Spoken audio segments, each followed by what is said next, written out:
that night. Alright, 24 FPS muna tayo. Mabilis maubos ang battery tatambay muna tayo kasama sina JC and si Mark. Pero bago yun, punta muna natin si Ryan.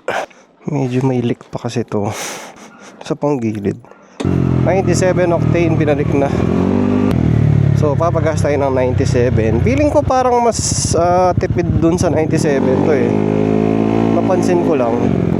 Tinanggal ko rin yung Z nya para medyo matapang tignan.